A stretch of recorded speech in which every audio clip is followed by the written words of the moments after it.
Hello everyone, एक बार फिर से आप सभी का स्वागत है make it easy online platform पे। कैसे हैं आप सभी लोग? तो आज का सेशन उन सारे बच्चों के लिए बहुत इंपॉर्टेंट होने वाला है जो आरआरबी जेईई सीबीटी 2 की प्रिपरेशन कर रहे हैं और कंप्यूटर इन्वायरमेंट जैसे सब्जेक्ट में। और इन सब्जेक्ट की सबसे पहले बच्चे विशेषता सुन लो। आप लोग कोई अगर ऐसा है जो कि इसको इग्नोर कर रहा है ना, तो इग्नोर तो बिल्कुल भी नहीं करना है, क्योंकि ये सब्जेक्ट ऐसा है कि अगर आपने दिए गए सिलेबस को according to the syllabus point to point चीजों को पढ़ लिया तो आपके 10 में से 10 नंबर आ जाएंगे इन्वायरमेंट में भी और कंप्यूटर में भी। ठीक है, तो आज जो है अगले 10 मिनट हम एक ऐसा टॉपिक तैयार करने वाले हैं जो कि आरआरबी अपने एग्जाम में बहुत ज्यादा पूछता है। और अभी जो आपका रिसेंट आरआरबी हुआ है वहां पर भी जो है एक क्वेश्चन यहां से पूछा गया है। तो बच्चे आज हम पढ़ने वाले हैं ऑपरेटिंग सिस्टम। लेकिन ऑपरेटिंग सिस्टम अपने आप में एक बहुत बड़ा टॉपिक है, मतलब पढ़ने के लिए ना, लेकिन हमें सिर्फ उतना पढ़ना है जितना कि आरआरबी पूछता है। और दूसरा जो है ऑपरेटिंग सिस्टम में पढ़ने के लिए और भी कुछ है, लेकिन मैं आज के सेशन में आपको बताऊंगी कि सोर्स कोड के बेस पे ऑपरेटिंग सिस्टम कितने प्रकार का होता है। ठीक है, तो उससे पहले जानते हैं कि ऑपरेटिंग सिस्टम होता क्या है। देखो भाई, इसकी अगर हम डेफिनेशन की बात करें, परिभाषा की बात करें, तो ये क्या है, एक सॉफ्टवेयर है।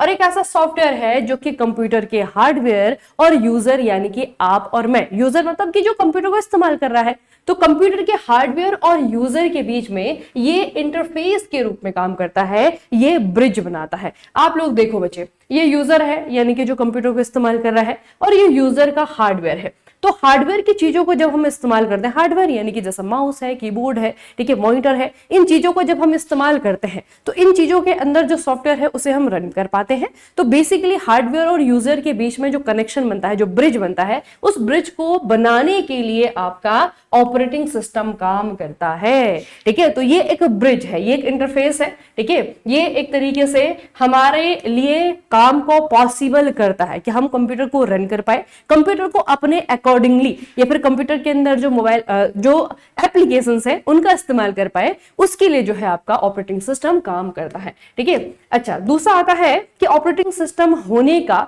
मेन उद्देश्य क्या है, क्यों बनाया गया है सॉफ्टवेयर को। तो इसका मेन गोल क्या है बच्चे, कि ये एनवायरनमेंट क्रिएट करता है, वातावरण प्रदान करता है, जिससे कि यूजर प्रोग्राम को अच्छे से चला पाए, है ना। नहीं तो प्रोग्राम को रन नहीं करवा पाएंगे अगर आपका ऑपरेटिंग सिस्टम नहीं होगा। ठीक है, नदी को पार करने के लिए ब्रिज की जरूरत होती है ना, है ना। तो वही बच्चे आपका क्या है कि हार्डवेयर और यूजर, इन दोनों के बीच में ब्रिज तब बन पाएगा जब आपका बीच में क्या होगा, ऑपरेटिंग सिस्टम होगा। अच्छा, इसके एग्जांपल्स क्या क्या है, तो इसके एग्जांपल्स बच्चे आपके विंडोज है जो कि आप और हम सबसे ज्यादा इस्तेमाल करते हैं। उसके बाद में आपका लिनक्स है, आपका मैक ओएस है, आपका एंड्रॉइड है, आपका आईओएस है ना। तो बेसिकली अगर हम मोबाइल फोन इस्तेमाल करें तो वहां पे अलग ऑपरेटिंग सिस्टम है।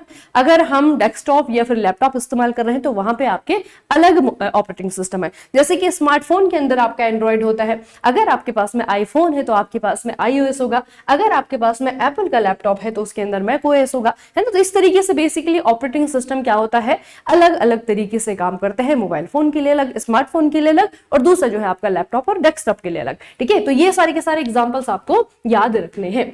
उसके बाद बच्चे एक शब्द आता है कि सोर्स कोड। अगर हम ऑपरेटिंग सिस्टम को कैटेगरी में बांटने जाए कि कितने प्रकार का होता है, तो सबसे पहले हमें आधार रखना पड़ता है कि इसके आधार पे, तो सोर्स कोड के आधार पे जो है ऑपरेटिंग सिस्टम के कितने टाइप होते हैं, वो जानने से पहले हमें यह जानना पड़ेगा कि सोर्स कोड होता क्या है। What is source code? देखो बच्चे, source code comprises human readable instructions written in a programming language। Programming language आप लोगों ने C++ का नाम सुना होगा, पाइथन का नाम सुना होगा। ये सारी की सारी जो है प्रोग्रामिंग लैंग्वेज होती है जिनमें कि प्रोग्राम लिखे जाते हैं। ठीक है, तो ये जो प्रोग्रामिंग लैंग्वेज में लिखे गए क्या है, इंस्ट्रक्शंस है, उनको जो है ह्यूमन रीडेबल इंस्ट्रक्शन को रिटर्न किया जाता है, लिखा जाता है प्रोग्रामिंग लैंग्वेज में, forming the basic for developing computer software and application.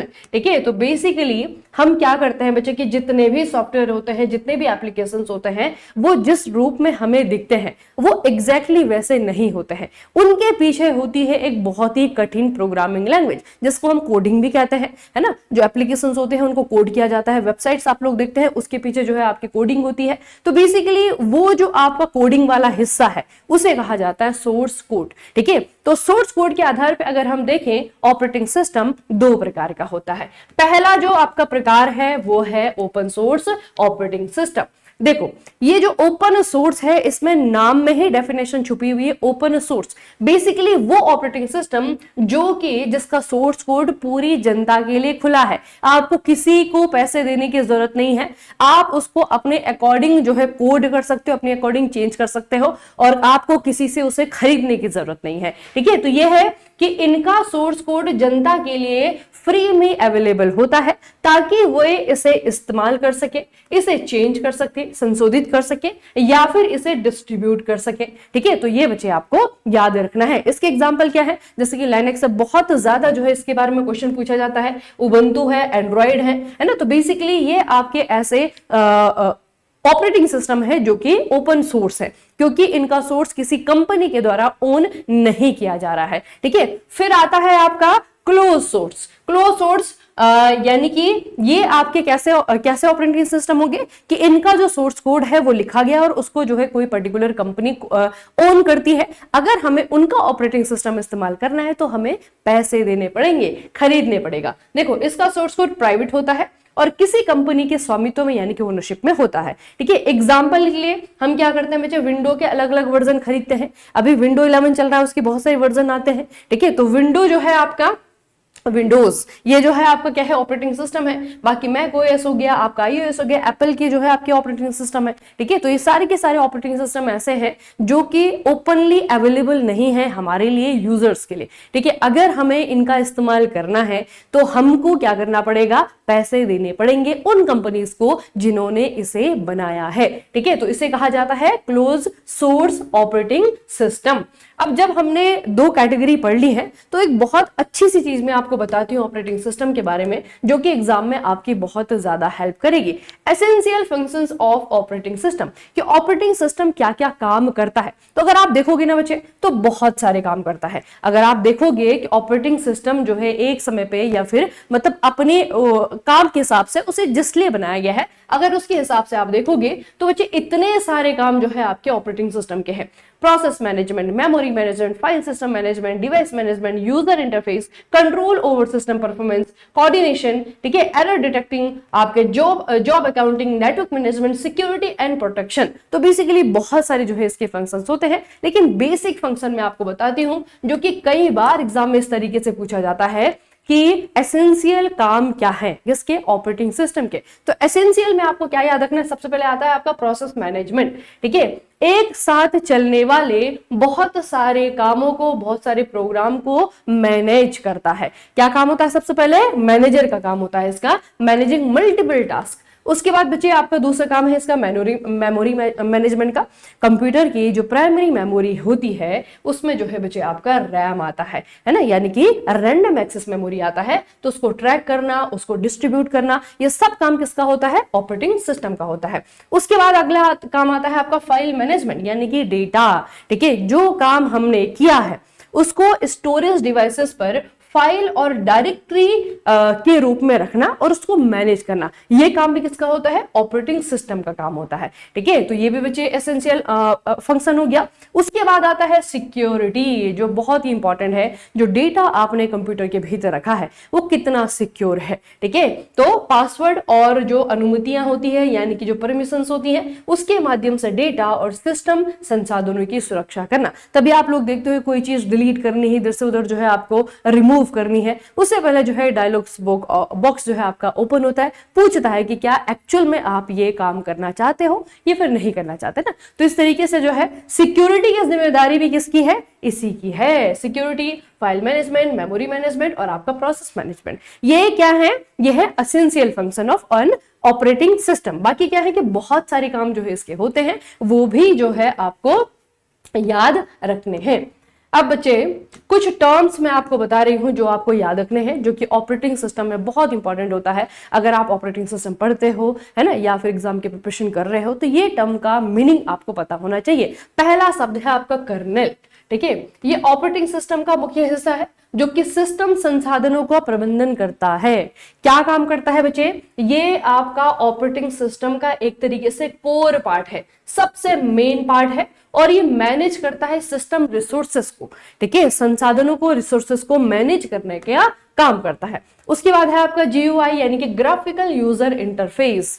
कुछ आपके जो ऑपरेटिंग सिस्टम होते हैं उसमें जब आप बच्चे विंडो ओपन करते हो तो हमें जो है डेटा किस तरीके से दिखाई देता है, हमको जो है ग्राफिक्स के फॉर्म में जो है डेटा दिखाई देता है ना, हमें जो है वीडियो दिख रहा है, हमें को जो है अच्छी अच्छी इमेजेस दिख रही हैं, ठीक है। तो ग्राफिक्स के फॉर्म में अगर हमें किसी विंडो का इंटरफेस नजर आ रहा है तो वो वाला जो आपका ऑपरेटिंग सिस्टम होता है उसे हम GUI कहते हैं, ग्राफिकल यूजर इंटरफेस वाला ऑपरेटिंग सिस्टम कहते हैं, ठीक है। इसका एग्जांपल क्या है, विंडोज है, इसमें आइकन्स होते हैं, इसमें आपका मेन्यू होता है, इसका इस्तेमाल किया जाता है इस यूजर को यूज करने के लिए, ठीक है। तो ये आपका कौन सा वाला हो गया, GUI वाला ऑपरेटिंग सिस्टम हो गया। उसके बाद आता है आपका CLI वाला, कमांड लाइन इंटरफेस। इसका एग्जांपल है बच्चे आपका MS DOS, ठीक है। ये भी ऑपरेटिंग सिस्टम है लेकिन इसमें ग्राफिक्स का इस्तेमाल नहीं होता है, इसमें जो है सिर्फ और सिर्फ टेक्स्ट का इस्तेमाल होता है। इंफॉर्मेशन लेने के लिए, कमांड देने के लिए सिर्फ जो है आपका टेक्स्ट का इस्तेमाल होता है, ग्राफिक्स का इस्तेमाल नहीं होता है, ठीक है। तो ये हो गया आपका MS DOS, इसका एग्जांपल याद रखिएगा बच्चे, और फुल फॉर्म में। उसके बाद में आता है आपका मल्टीटास्किंग। आप लोगों को पता होगा कि एक बार में हम अपने कंप्यूटर के अंदर बहुत सारी चीजों को एक साथ चला सकते हैं, है ना। फॉर एग्जांपल आपको बताऊं कि आपने जो है पेंट का भी जो है ओपन किया हुआ एक फाइल जो है आप पेंट कर रहे हैं, एक्सेल में भी आपका जो है काम चल रहा है, साथ में जो है ईमेल भी किसी को साइन कर रहे हैं, फिर रिसीव कर रहे हैं। तो मतलब क्या है कि एक साथ आप बहुत सारे काम करते हैं। तो वो कर कैसे पाते हैं, क्योंकि आपको अलाउ किया जाता है, ठीक है। तो हमारे जो ऑपरेटिंग सिस्टम होते हैं बच्चे वो मल्टीटास्कर होते हैं, ability to execute more than one task at a time, ठीक है। तो ये बच्चे आप याद रखिएगा, जो ऑपरेटिंग सिस्टम है वो मल्टीटास्कर होते हैं। मल्टीटास्किंग का मतलब क्या है कि एक साथ जो है बहुत सारे काम करना, ठीक है। एग्जांपल्स के लिए आपका लिखा हुआ है, पेंट हो गया, एक्सेल भी चला रहे हैं, मतलब बहुत सारे एप्लीकेशन सॉफ्टवेयर आपके एक साथ चल रहे हैं, उसे जो है आपका मल्टीटास्किंग कहा जाएगा, ठीक है। तो ये जो है आपके कुछ क्या है, शब्द है जो कि आपको पता होने चाहिए।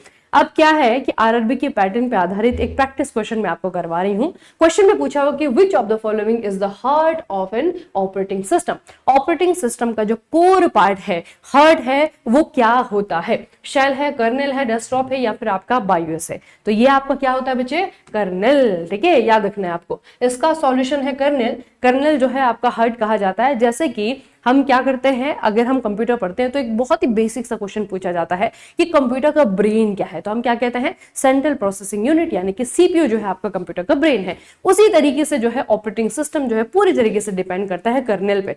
अगर कोई ऑपरेटिंग सिस्टम दूसरे से अलग है तो इसका मतलब क्या है कि इसका कर्नेल दूसरे से अलग है ना। तो कर्नेल क्या होता है, ये heart of the operating system होता है। अब आपके लिए एक क्वेश्चन है जो कि आरआरबी जेई के एग्जाम में CBT 2025 में पूछा गया था। क्वेश्चन ये है कि डेस्कटॉप और लैपटॉप के लिए कौन सा ऑपरेटिंग सिस्टम अपने ओपन सोर्स स्वभाव और कम्युनिटी आधारित विकास के लिए जाना जाता है। देखो शब्द अब यहाँ पे थोड़ा सा डिफिकल्ट करके दे दिए हैं, लेकिन सिंपल भाषा में आपको क्वेश्चन पूछा हुआ है कि इनमें से कौन सा ऑपरेटिंग सिस्टम है जो कि ओपन सोर्स ऑपरेटिंग सिस्टम है, ठीक है। ओपन सोर्स बेसिकली आपका बच्चे कम्युनिटी ड्रिवन होता है। कम्युनिटी ड्रिवन का मतलब क्या है कि सभी के लिए ओपन होता है, हर कोई उसको क्या कर सकता है, चेंज कर सकता है अपने अकॉर्डिंग, ठीक है। तो इसीलिए वो क्या है, कम्युनिटी ड्रिवन है, ठीक है। तो ये बच्चे आपको सिंपल से पूछ रहा है कि इनमें से कौन सा वाला ऑपरेटिंग सिस्टम है जो कि ओपन सोर्स है। तो बताओ जरा, सोर्स कोड के हिसाब से इनमें से कौन सा वाला operating system open source code वाला है, ओपन सोर्स ऑपरेटिंग सिस्टम है। कैसे बताओगे, कमेंट सेक्शन में लिख करके बताओगे, ठीक है। उसके अलावा अगर आप आरआरबी जेईई CBT 2 की थोड़ी सी भी टेंशन अगर आप ले रहे हो, है ना, तो अभी बच्चे 1 महीने के लिए हमने कोर्स चलाया है जिसमें कि लाइव क्लासेस आपकी हो रही हैं, है ना। इसमें क्या होगा कि पूरा का पूरा जो 50 नंबर है आरआरबी जेईई CBT 2 के लिए, उसमें आपका कंप्यूटर है, एनवायरमेंट है, आपका साइंस है, जीके है, साथ में आपका करंट अफेयर है। हर चीज को जो है आपको पढ़ाया जाएगा, हर चीज को जो है आपको तैयार करवाया जाएगा, क्योंकि आप टेक्निकल तो ऑलरेडी पढ़ रहे हैं, लेकिन कहीं नॉन टेक्निकल की वजह से आपका सिलेक्शन रुक ना जाए, ठीक है। वो बच्चे जो कि अभी तक इग्नोर करते आ रहे थे इन सब्जेक्ट को, आप लोगों को बच्चे इनको पढ़ना पड़ेगा, ठीक है, क्योंकि आपको पता है कि पूरे के पूरे नंबर तो टेक्निकल में नहीं आने वाले हैं। तो जो एज आपको मिलेगी, जो सिलेक्शन के लिए आपका रास्ता साफ होगा, वो होगा हमारे नॉन टेक की वजह से, ठीक है। उसके अलावा क्या है कि अगर आप कंप्यूटर एनवायरनमेंट स्पेशली पढ़ना चाहते हो, साइंस और जीके अगर आपने CBT 1 में पढ़ा है, उसी को रिवाइज करने से आपका हो जाएगा। तो आप जो है कंप्यूटर इन्वायरमेंट स्पेशली CBT 2 के लिए पढ़ सकते हो, जो कि आपको पूरा का पूरा थ्योरी बच्चे यहाँ पे कंप्लीट मिलेगा, प्रैक्टिस भी आपको मिलेंगी। ठीक है, उसके अलावा जो है अगर आप वीडियो लेक्चर देखने में इंटरेस्टेड नहीं हो या फिर आपके पास में समय नहीं है, सिर्फ थ्योरी अगर आपको पढ़नी है, तो इन्वायरमेंट की ई बुक भी अवेलेबल है। और ये सब कुछ कहाँ पे मिलेगा? Make it easy mechanical mobile application है, अगर अभी तक डाउनलोड नहीं किया है तो कर लीजिए, क्योंकि इंजीनियरिंग एग्जाम से रिलेटेड सबसे बेस्ट ऑप्शन बचे आप पूरे इंटरनेट पे खंगाल करके देखेंगे तो आपको यही मिलेगा। ठीक है, चलिए फिर आज का सेशन हम यहीं पे समाप्त करते हैं। आप लोगों को मैंने क्वेश्चन पूछा है, आप लोगों को आंसर जरूर करना है वीडियो के कमेंट में। ठीक है, मिलते हैं आपको नए वीडियो में, नए लेक्चर में। तब तक के लिए पढ़ते रहिए, बढ़ते रहिए, अपना खूब सारा ख्याल रखिएगा। आप सभी का बहुत बहुत धन्यवाद।